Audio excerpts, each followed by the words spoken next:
Coming up, as I think about the two assassination attempts, I realize that there are questions, too many questions, and I'll spell out the implication of that. General Michael Flynn joins me. He's former head of the Defense Intelligence Agency. We're going to talk about corruption, political targeting at the highest levels of the intelligence agencies. By the way, there's also a new film, Flynn, and I'll talk briefly to the director, Scott Weiper. Hey, listen, if you're watching on YouTube or Rumble, listening on Apple, Google, or Spotify, please subscribe to my channel. This is the Dinesh D'Souza podcast.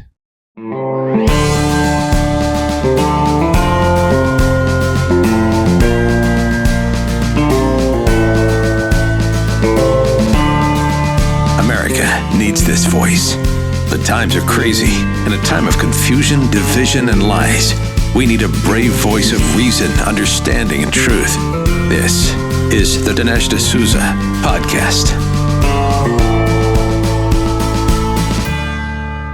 Guys, I want to begin with an announcement about the film Vindicating Trump. You've seen, I hope by now, the trailer. It's well, if I say so myself, a really good trailer. And but now, today, the movie theaters are going up on our website. We already have about close to 500 theaters already locked in. It's all up on vindicatingtrump.com. And don't wait. Move quickly. Line up your family, line up your friends, make plans to go opening weekend. That's not this weekend, but next weekend. Friday, September 27th, Saturday, September 28th, Sunday, September 29th. Make plans to go. Round up your gang and get the tickets off vindicatingtrump.com. It'll connect you to all the movie sites. It connects you directly to the theater. So all you do, you put in your city, you put in your zip code, boom, the theaters around you will come up. Now, if you don't have a theater really near you, don't panic. Why? Because this up on the site right now is our kind of first round of theaters. By the way, there's a lot of theaters. It covers a lot of the country already. But more theaters are going to go up every day, all the way through probably next Monday or Tuesday. So, in other words, don't give up hope. Just keep checking the site, vindicatingtrump.com. Look to see if there are new theaters added that will enable you to go. And gee, in many cases, it'll be right there, your local theater chain right down the street. But in some cases, you may have to drive 30 minutes. I'm trying to make it such that pretty much everybody who wants to see the movie in the theater is going to be able to do it. And also remember, this is a normal theatrical opening, so there will be 4 showings a day, a matinee, an afternoon showing, as well as an evening showing. So it's not like it was with 2,000 Mules. In our last couple of movies, we had to do a kind of a post-COVID buyout strategy. That is not our strategy this time. Our strategy is normal theatrical opening. So support us in the theater. You'll be glad you did. This is a heck of a film. People who have seen it are blown away. It's also highly entertaining, and it has a very unique one-on-one with Trump. Trump is sort of, you've never quite seen him before. I think you'll agree when you see this film. So, and there's an underlying argument that is, I try to do this with all my films, not to sort of regurgitate what's already out there. I start with something that's out there. For example, there are people who say things like Republicans, who say things like, well, you know, I don't really like Trump, but I like his policies. Or you'll have people who say, I just wish he would shut his mouth. What they're looking for is a kind of modified Trump, a rehabilitated Trump, a new and different Trump. And I make the case in the book and in the movie. And by the way, you can pre-order the book on the website. Same site to go to, vindicatingtrump.com. At the bottom of the page, you'll see that a couple of tabs: order from Amazon, order from Barnes & Noble. But I make the point that we don't need to remake Trump. We actually need to remake our understanding of Trump. We need Trump as is. It may be that Trump is not the best guy, the best candidate for every time in American history, for any sort of environment, but he is the right guy for this environment. In this dangerous situation we find ourselves in the country, it's my view that Trump, and only Trump, is the guy that we are looking for. So, vindicatingtrump.com, go for it. Now, I'm going to have General Michael Flynn coming on, talking about the 2 assassination attempts. And I just want to offer a couple of thoughts as a sort of prelude to my conversation with him. And he goes into it in some detail. Now, I think that when we look at these 2 assassination attempts, there's just question upon question upon question. I'll start with the second one. How did this guy Ukraine fanatic or whoever he is, how did he know that Trump was going to be there in Florida at Mar-a-Lago on the golf course at that time? Who told him? Is he just a guy who's been camping out for days? No. We know he's been camping out for hours. And that's my second question. How is it that you can camp outside of Mar-a-Lago, a property under scrutiny and surveillance? How can you do that without being detected for so long? What's going on here? And how is it the case that you can have a second credible attempt after the first one, which should already have been taken as a warning? And now we go to the first attempt. And here we have questions abound. First of all, they seem to have known about that guy. He was walking the grounds. He's patrolling the site. He even gets up on the roof and people tell the police. Why wasn't Trump immediately pulled off the stage? That didn't happen. A second point, which I've made on the podcast, but I'll make it again. If you watch the counter sniper, the guy who ended up shooting Thomas Crooks, he seems to have had Crooks in his sight beforehand. He doesn't have to re-aim. He doesn't have to look around. Where's the guy? No, he knows where he is. He's got him in his sights. All he has to do is pull the trigger. And yet he lets Crooks get off some shots. Bam, bam, bam. Not just one, multiple shots. And then, bam, he gets him. What's that all about? We were told initially, and then there was a backtracking. Well, Secret Service policy. We don't just go out, shoot people. We wait for... Is it really Secret Service policy to wait for assassins to shoot first? And then you shoot back? Really? So all of this, some of it can be attributed just to sort of DEI or to incompetence. I mean, these plump female agents, bouncing around, unable to properly block Trump, not properly able to competently wield their weapons. The woman can't find her holster, and then she pretends to be looking around and waving her gun. This is all straight out incompetence. I can understand that part of it, but the rest of it raises bigger questions. Namely, are there people who are somehow powerful figures in the U.S. government? We know that the Biden administration, the Biden-Harris administration, views Trump as a threat. They've been saying it. He's a threat to democracy. He's a threat to the country. He must be eliminated. Some people have even used the word exterminated. So you've got this poisonous rhetoric. We also know that the DOJ, we know the Department of Homeland Security, all these agencies have been involved in trying to get Trump. Get him criminally, lock him up. And now, so these are the same people that Trump is somehow reliant on. The Secret Service is itself part of the executive branch. So Trump relies on these guys for his security. So something is really amiss here and needs to be addressed. We need to investigate more. Who's behind this? Who had knowledge? Did someone know about Thomas Crooks, know about this guy, and just decided to look the other way? What's really happening there? And then the second point, I think equally imperative, what can be done to make sure this doesn't happen again? Because if it's happened twice, there's a decent chance it will happen a third time, or at least will be attempted a third time, and maybe a fourth. So all of this tells you that the country, that just as Trump is in danger, I think he's become now an emblem, a metaphor for a country that is in danger. The country is facing a kind of assassination attempt. We need to do what we can to thwart it. Did you know there's nearly $1 trillion of infrastructure and pandemic funds yet to be spent? That's right. There's a massive amount of money that the lame duck administration is pushing hard to spend in their last few months. If the president can push these funds out, we could see another prolonged inflation surge, just like during COVID. Not good. I'm sure you remember the terrible effects that high prices had on most Americans. But, there's hope. A surge in prices can be beaten. A gold IRA from Birch Gold Group can be an inflation hedge for your savings in uncertain times. To see how to protect your IRA or 401k, get your free information kit on gold by texting the word Dinesh to 989898. Birch Gold makes it seamless, easy to roll over your retirement account while preserving your tax advantage status. Do what Debbie and I have done. Don't wait for the president's spending spree to tank the dollar further. Protect your financial future now. Text Dinesh to the number 989898 for your free information kit about gold from Birch Gold. Are you feeling overwhelmed by the increasing cost of health insurance? Have you had enough of not having control over your healthcare dollars? Introducing ShareRight. It's healthcare done the right way. At ShareRight, you're not just a number, you're part of a caring community. Forget about paying excessive premiums. With ShareRight, you stand to save 30 to 50% compared to health insurance. So think about what you could do with all those savings. But it's more than just savings. ShareRight ensures you have access to the care you deserve precisely when you need it, from routine checkups to unexpected emergencies. With ShareRight, your healthcare is their top priority. Empower yourself today. Take control of your healthcare costs. Visit shareright.org/Dinesh to learn more. See how much you can save.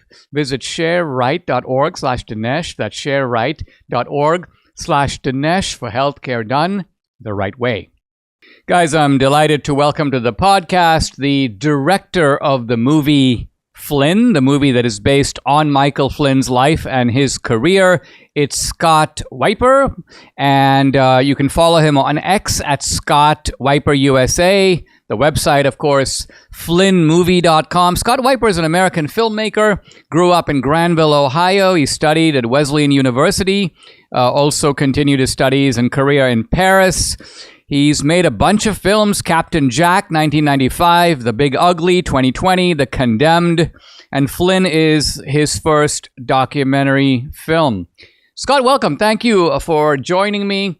It looks like you decided to pivot into the documentary space. Why did you do that, and why this particular topic for your first documentary film? Well, thank you for having me, Dinesh, and thank you for promoting the film. For me, the General Flynn story had to be told. And I was coming from, I guess another side. It wasn't until Donald Trump came along that I was a California Democrat. But I think probably when 2020, all the things started happening, I got to the point where this just can't stand. So many things, and you've touched on many of the things that got me in your great movies. But in 2020, I just couldn't sit there and write an action movie or a thriller. I felt like I had to do something, and that path of like, what can I do with my filmmaking skills to maybe move the needle, led me to General Flynn. And I approached it just like as far as story structure, I said this has everything. And what I found was, like every screenwriter or movie director, producer, you have your hero, but then you're searching for a villain. And I couldn't believe the villain we discovered. And it's an entity, right? It has many names, but and I think that why the General Flynn had to be told for me, and I think for most of the Hollywood crew that joined me, was that if you understand the General Flynn story, it's a foundation, it's a starter kit that is very human, and it allows you to see, it prepares the mind to accept other atrocities and evils that are out there, because people just can't seem to understand, whether it be the shots or the pharmaceutical industry or Hollywood at large, or our own government, especially the FBI, that true evil exists. You said a bunch of things here that really get me thinking. One, of course, is that a good documentary is always a story. In that sense, nonfiction filmmaking is exactly the same as fiction filmmaking. It needs plot, it needs narrative, it needs a hero, it needs a villain.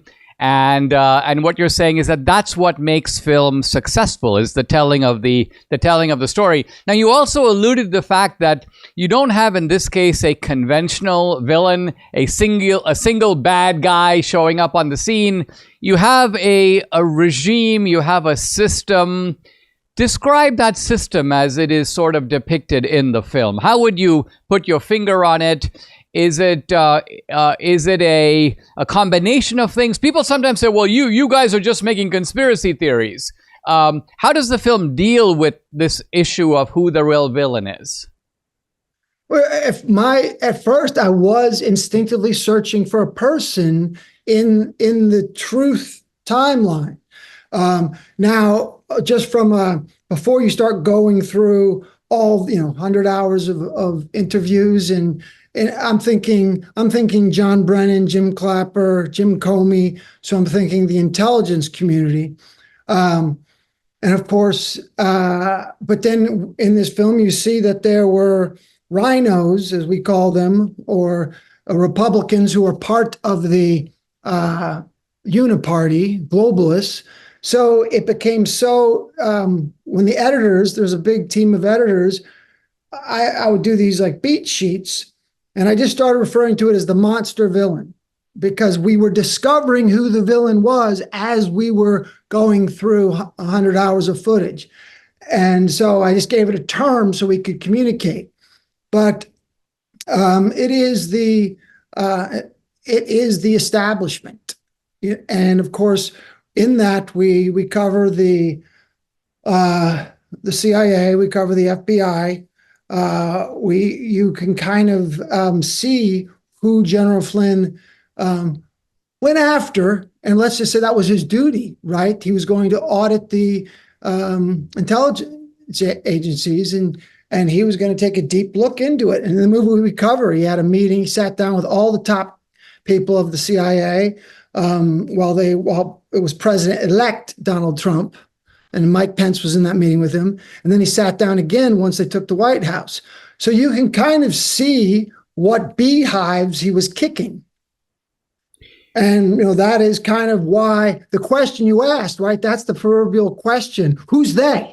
They are the globalists, in my mind. That's my opinion. They are those that protect the Federal Reserve and the central banks. They are the military-industrial complex that is now the pharmaceutical media complex as well. So it's such an elusive they, who is the establishment, that it kind of takes that's why I feel the film is a starter kit, because if you can't defeat an enemy until you all agree that it's there. Exactly. And here's my question about Flynn. I mean, here's a guy who is a Boy Scout, a dedicated guy, a patriot, someone who puts his country first and foremost. He walked into this minefield. They were trying to get him. They were trying to trap him. Oh, Mr. Flynn, may we just sit down and interview? It's going to be very genial. Of course, we're going to be recording it and so on, but don't worry about it. So they were laying a trap for him. My question is, and you could ask the same question about Trump. In the beginning, was Flynn taken, in a sense, by surprise because his goodness makes him somewhat naive to the depth of the problem he's dealing with? As I say, with Trump, it seems that Trump knew that there was a deep state, an emerging police state, but maybe even Trump didn't realize how bad it was, how, you think you're at the ground floor of the elevator and you realize, oh no, there are 2 floors below me. My question is, you seem to have realized that in making the film. When did Flynn realize it? Well, it's interesting. He's a great man. In a casual way, I'd say he's just a great guy. He's a wonderful person to spend time with, and that hit the whole film crew and he's incorruptible, right? And there is a quality, and I'll quote one of his brothers, a Boy Scout quality, and I mean that in the highest the highest respect. And I ran into, military men as high as general, other people, and they'll say, well, maybe I'm just talking because I made this movie, right? Well, maybe he ran into Washington, D.C. too fast, and they probably don't know him personally. But, and that's a common opinion I have from outsiders who may have military time. But what I discovered in the character of the man is that he's someone that runs in. He is a war fighter, right? So when he retired from the military, yes, there's a brief vacation with his wife, Lori, and spent some time with the family, but he jumped in. And that is one of his greatest qualities. Is many of us in all lines of work suffer from analysis paralysis, right? Sometimes we do it oh, what movie to make next, right? Well, I really admired this quality of he just jumped right in to advising 5 different presidential candidates who were not Bushes or Clintons. And one could say, well, did he know? Did he Well, of course he instinctively knew, because he's a war fighter. This is a man who's been in active combat. He's our highest ranking military intelligence officer at one point. I think he knew, but it's not like it could be as evil as one could imagine, and he's still going to run into that burning building. Amazing. Tell us about the film. It's called Flynn. And how can people see it? Where should they go to watch and share? FlynnMovie.com. And I'd ask all your viewers to text that to as many people, because it was a miracle. And on that, as soon as you type in that, you'll see Amazon and YouTube TV, Salem, as well as places to get the DVDs. But it's a lesson for anyone in making films. You've been a pioneer in redefining distribution, and at FlynnMovie.com, it instantly comes up every icon, and then you just tap what you prefer. Most people go to Prime Video, but FlynnMovie.com. Good stuff. Guys, I've been talking to Scott Wiper, the director of Flynn. Follow him on X at Scott Wiper USA, and as he mentioned, the website Flynn, FLYNN, FlynnMovie.com. Thank you very much, Scott. Thank you, Dinesh.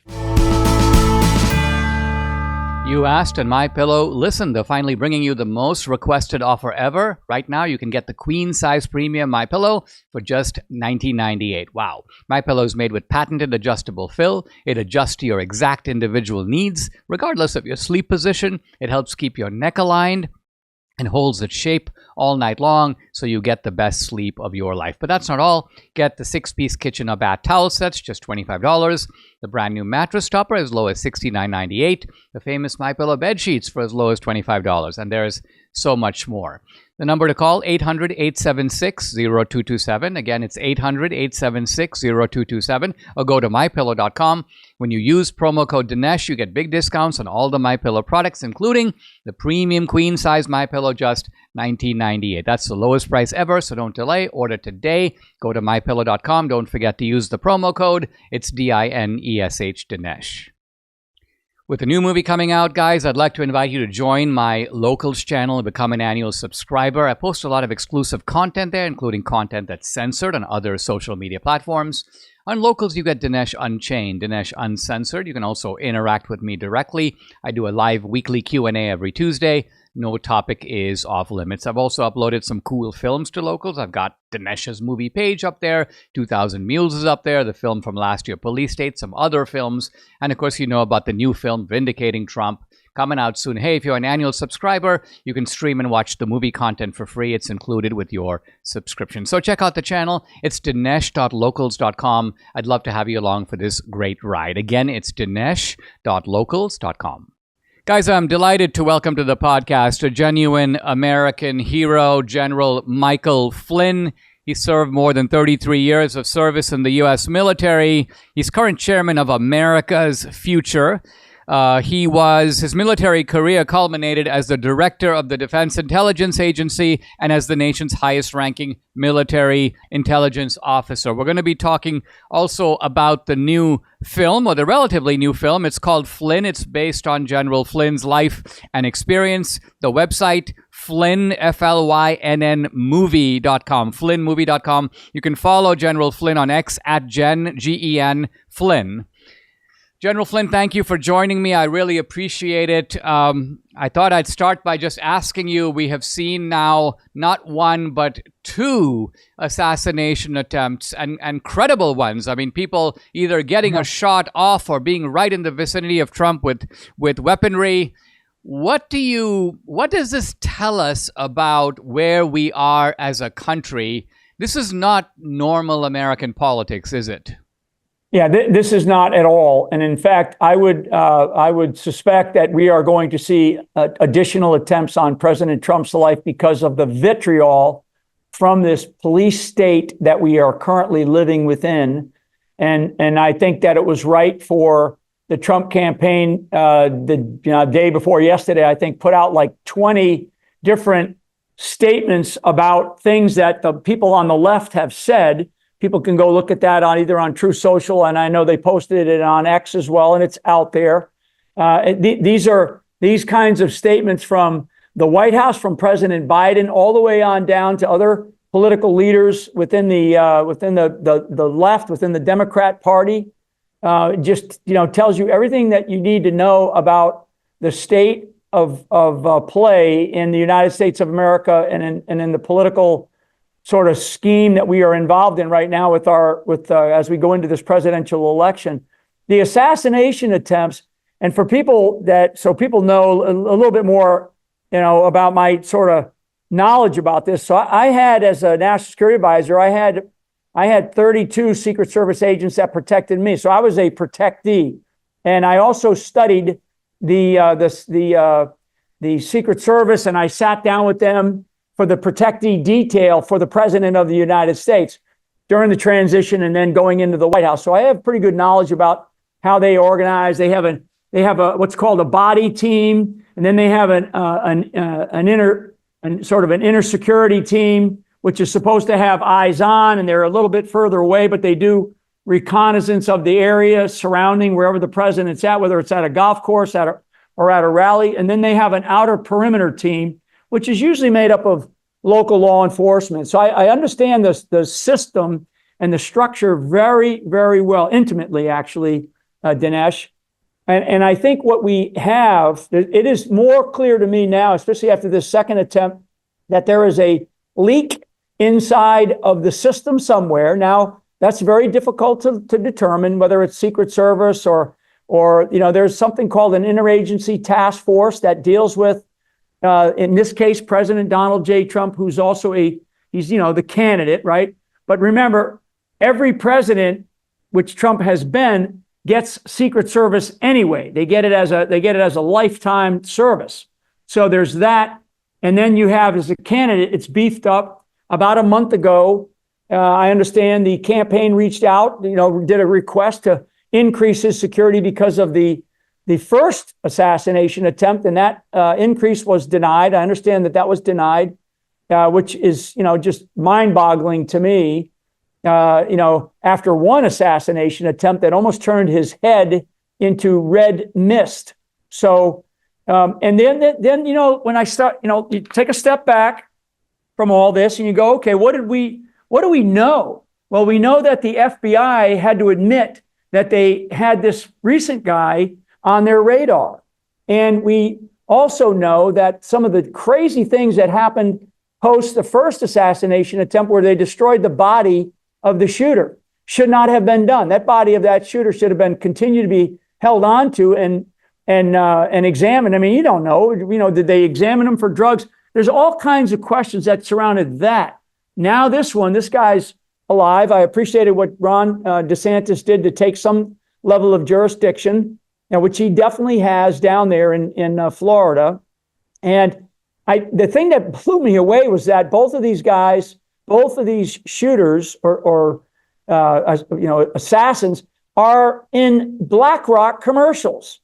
And the one guy, as I've gotten to see this second shooter, this guy is all over Ukraine, and he's all over all kinds of other things, right?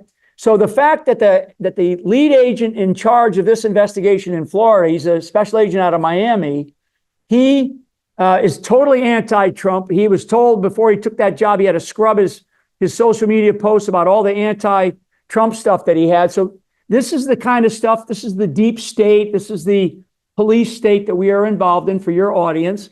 So this guy is now in charge for the FBI, but the FBI had to admit that this shooter was on their radar. So the fact that he was on their radar means that he's on the CIA's radar, because there's an interagency task force effort that swirls around these types of individuals. And the fact that this guy was over in Ukraine and he was involved in some level of training, that's what we know now.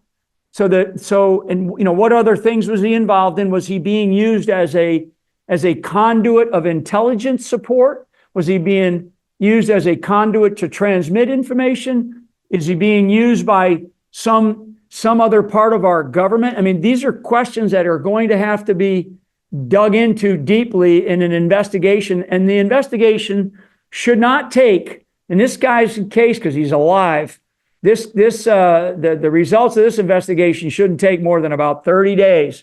And they ought to come out and tell the American people, here's what we know. Certainly, Trump should be getting fed every day what they're learning. And the guys around Trump, the lead agent that supports Trump, the body team that is the closest personal security of him, they ought to be on edge every day now. So no matter what is happening, because I won't get into the details of it because there's some other reporting about a potential bomb in a vehicle, and we don't know what the results of that. We don't know if that's real or not, but that's being reported in good media outlets right now.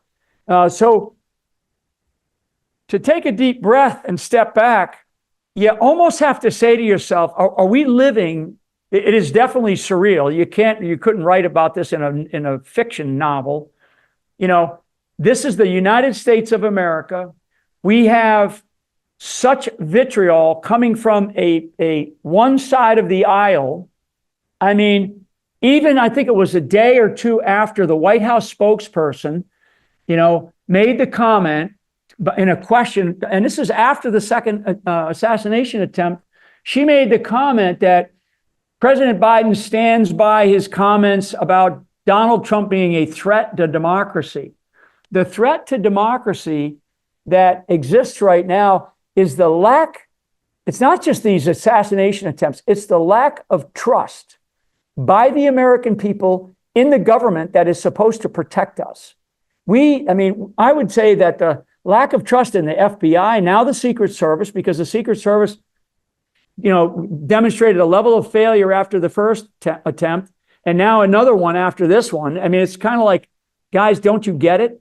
And it's not just the Secret Service, the FBI, it's the intelligence community, it's the Department of Defense, it's people in the White House, it's the State Department. I mean, we look at what's going on around the world in Eastern Europe or the Middle East.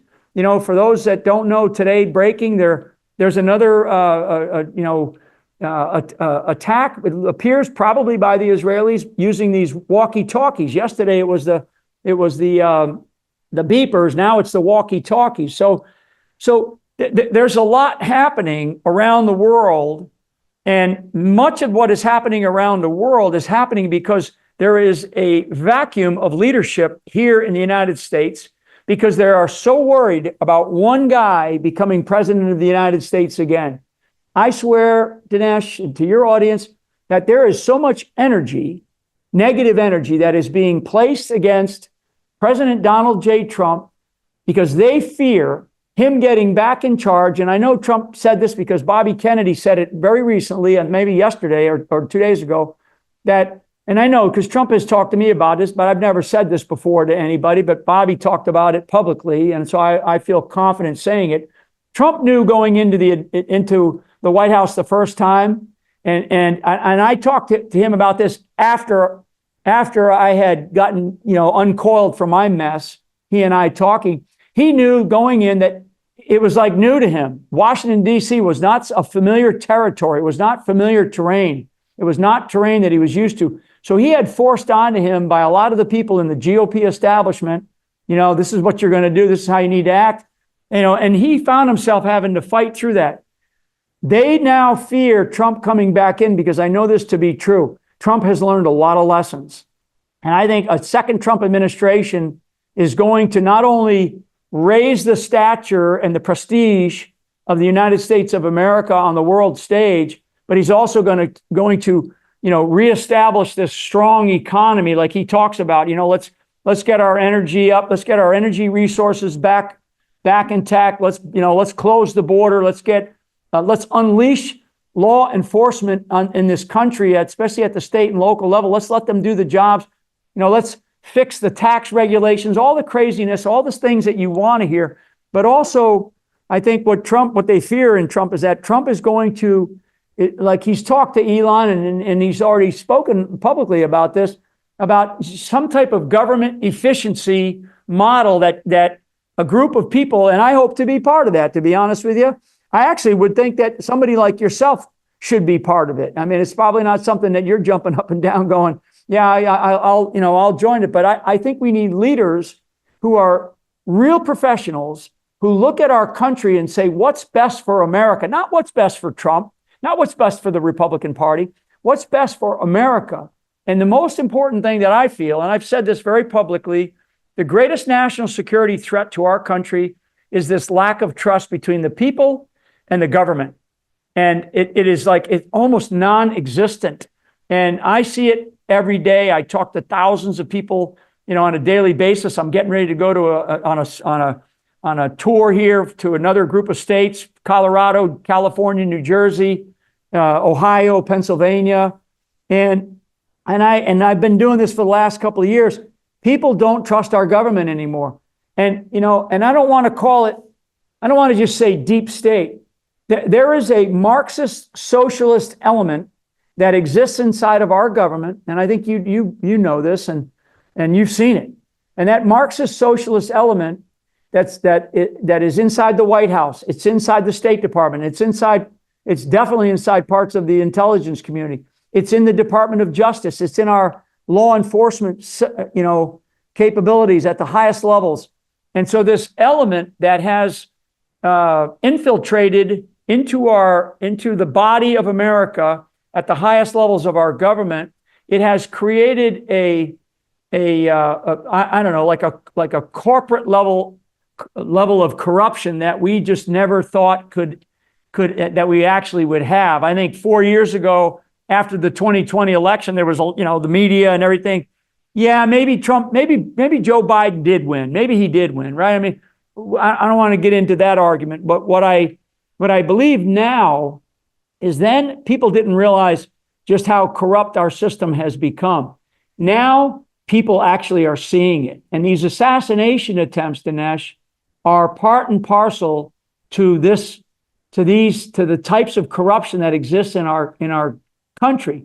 Now, I'm not going to say that these two assassins, were being led by anybody. But if I were running the investigation, I would immediately take off the table that these were lone wolves. I would say, that's a hypothesis. I want it off the table. And I want you to prove to me that these guys were not led by somebody else. I want to see all of the evidence surrounding their personal lives, their electronic lives, their families' lives, their friends' lives, their communities' lives. So I want that link analysis done. This is my world. This is the world of intelligence analysis, right? This is something that I'm very good at. And you look at that, and if it all comes back that it just doesn't appear like there's any connections, then you bring the lone wolf scenario back on and you go, okay, now we've disproven all of these things. And so now it's looking more and more like this guy acted on his own. But acting on his own, does that mean that he didn't take something that President Biden said or Kamala Harris said or Ocasio-Cortez said or any of these other, politicians that are screaming that Trump is a threat? He needs to be eliminated. We can't have him as president. Is that enough enticement by a high-profile figure to cause somebody, a nut, a psychopath, to pick up his rifle, set himself up somewhere, and try to take the president of the United States out? So I want that connection. I want to see if that connection exists, because if I'm the lead investigator and I'm going to be the guy that's going to stand in front of a podium and say, here's why we think this guy did what he did. And I want to be able to point the finger out there into the audience. And I want to say, because of the vitriol that we hear from from people in our government, this is partly why, because we found evidence that this guy was reading all these things, and he had some writings. He had some statements that he made. I mean, that to me is not a lone wolf. That's somebody who is charged by this vitriol that it currently exists in our country.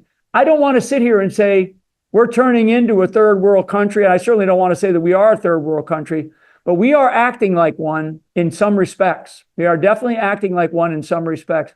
And I know we don't have time today to talk about, what's going on overseas, but I'm telling you, the international developments that are happening over in Eastern Europe, Russia talking about a new nuclear policy. The most dangerous thing physically right now is the use of a nuclear weapon. And we have a lot of states right now that have nuclear weapons.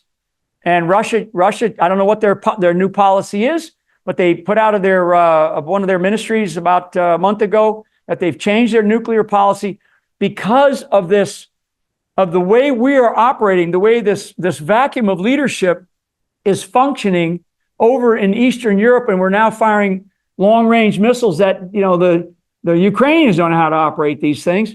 We're not standing up with our partners in the Middle East, with Israel. We're withholding a lot of stuff from Israel right now. So Israel is fighting for its survival.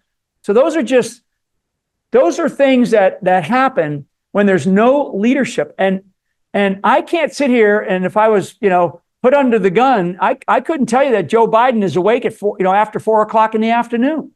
I mean, the last time that I saw him do a little gimmick out in front of the White House where he's coming out of the helicopter, he babbled. He was bumbling in his speech. And Kamala Harris, as we have seen, she has no depth of competency at all in any of these big subjects that I just rattled off 20 minutes of, right? So God help us. I think the last thing that I would say, Dinesh, is, a couple things. Number one, thank you to your audience. Thank you for all that you have done for this country. Amazing. I would tell people that now's not the time to, we're in football season, right? Now's not the time to sit and on the bleachers and watch our country go to hell in a handbasket. Now's the time to get out of the bleachers and get on the field. And what does that mean for the American citizens? It means get involved in your local communities. Go out, like my wife and I, we're poll watchers, we're precinct volunteers, as well as all the other things that I'm going around this country doing. So, get behind a candidate. Go find an America First candidate. Go find somebody who you trust and believe in, and go fight for them. We've got 40 plus days, 45 days or so remaining. Get on the field, America. Get on the field and get involved. And if anything else, vote. We can't have a 65% turnout, which is about the norm from 1992 to 2020. The general election for president of the United States, on average, is about a 65% turnout for people voting for president of the United States. We this time around, folks, we can't have that. We are on the edge here of potentially losing our country. And so that means that 35% of people who were registered to vote and could vote decided to just sit it out, decided to stay up in the bleachers. No, and just watch the game, right? No, now's the time. We have got to get out and, grab your neighbors, tell people, and shame them, if nothing else, into voting. But vote. And if your state has laws where you have mail-in ballots, then, do whatever you think you need to do to protect that from any kind of big fraud happening. I know that there's all kinds of grassroots organizations out there that are doing great things in states to protect the vote. And I think that people need to do that. Do it peacefully, do it lawfully, understand, what your state laws are. But I think more and more people are doing that. So this time around, I feel more uplifted and inspired by all these people that I run into, these grassroots people. You inspired a lot of them with 2,000 Mules. The 2,000 Mules movie is just phenomenal, and it inspired people to get involved. And that's my message. So thank you for having me on your show here today. That's awesome stuff. Guys, I've been talking to General Michael Flynn. Follow him on X at Gen Flynn. The website, flynnmovie.com. General Flynn, what an honor, and thank you very much for joining me. God bless. Thank you.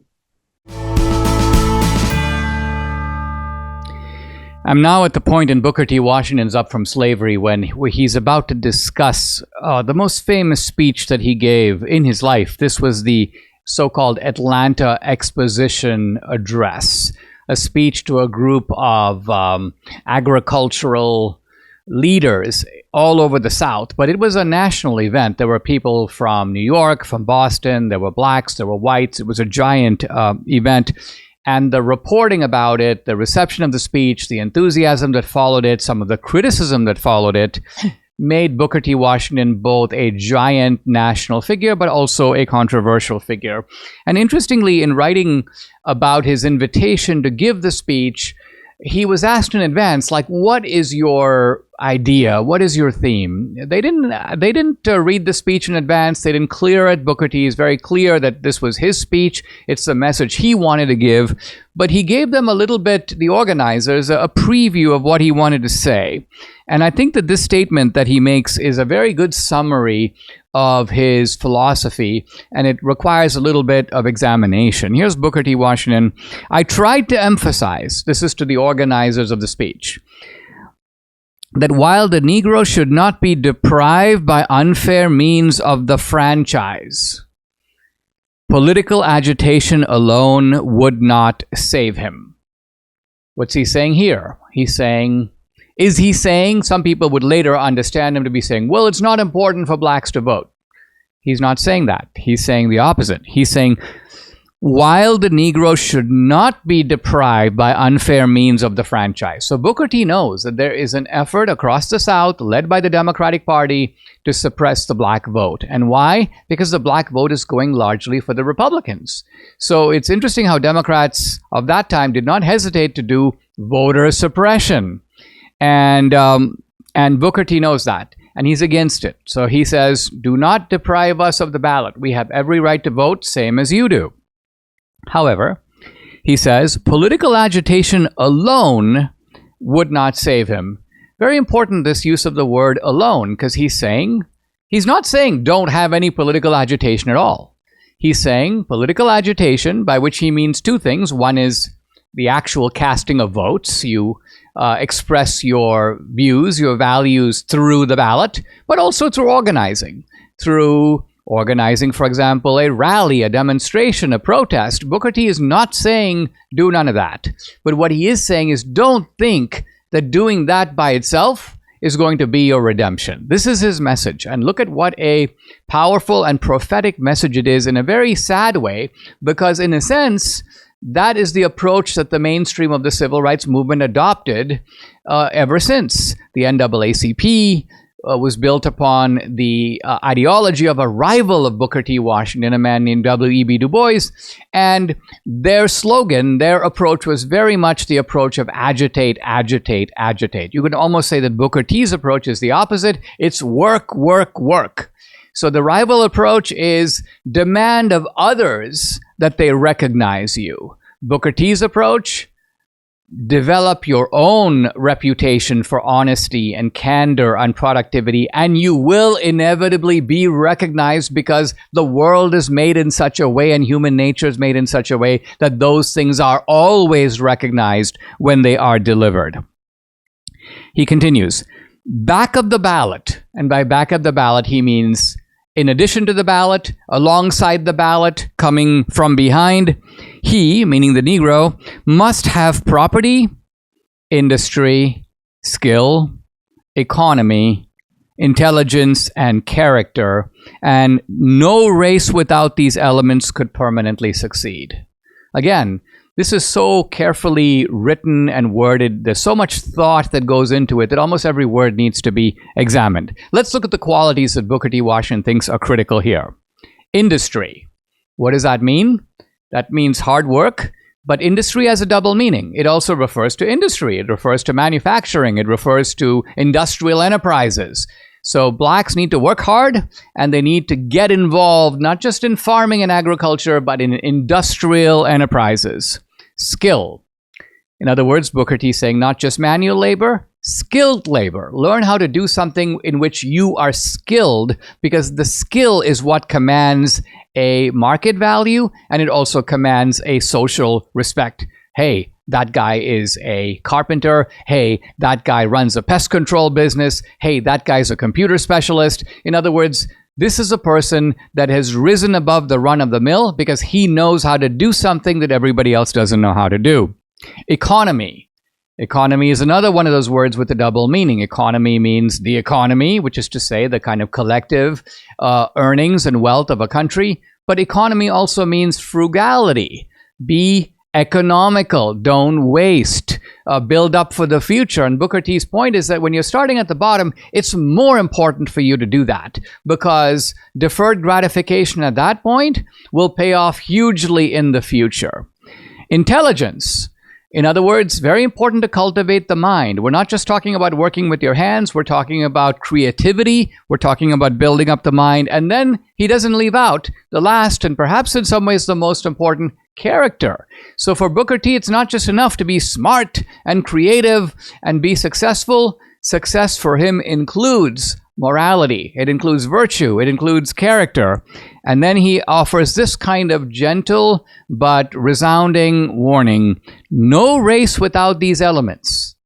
Not no race without some of these elements, but no race without all of these elements could permanently succeed. And even that word permanently is very carefully planted there, because what he's saying is, all right, you can go around screaming and yelling and getting people to accede to your demands temporarily. Yeah, okay. But after a while, they're going to get tired of this nonsense. They're going to be like, we gave at the office. They're going to be like, you again?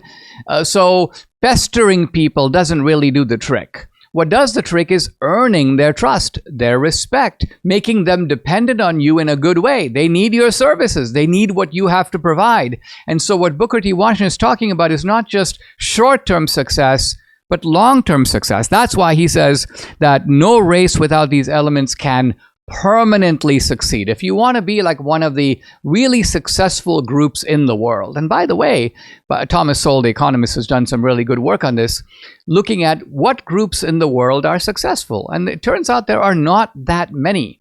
And they're successful because they follow, even though they come from very different backgrounds, they have different cosmologies and theology. Think about groups like the Mormons or the Jews. Think about the Episcopalians.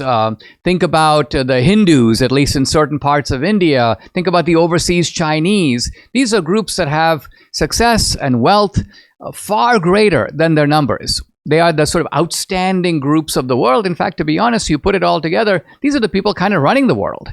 And but Booker T. Washington's point is why them? Is it that they are just sort of God's chosen people, all of them? Well, it may be true in the case of the Jews, but it's not true in the case of all the others. So the point being that these are groups that develop a certain ensemble of qualities. They are intellectual. They have to do with family structure. They have to do with a certain sense of tribal identity. They have to do with self-help. They have to do with a certain optimism about the future, even in the face of persecution. Think of the way, for example, the Mormons and the Jews have endured a lot, but nevertheless come out ahead. And so Booker T's point is, we are a new tribe. And by we, he means blacks coming out of slavery. And his point is, let's emulate the successful tribes. He doesn't say all this, he doesn't make it explicit, but this is his message. His message is, let us embrace the ingredients of success, but success understood here in its broadest dimension, not just material success, but also moral. Subscribe to the Dinesh D'Souza podcast on Apple, Google, and Spotify, or watch on Rumble, YouTube, and SalemNow.com.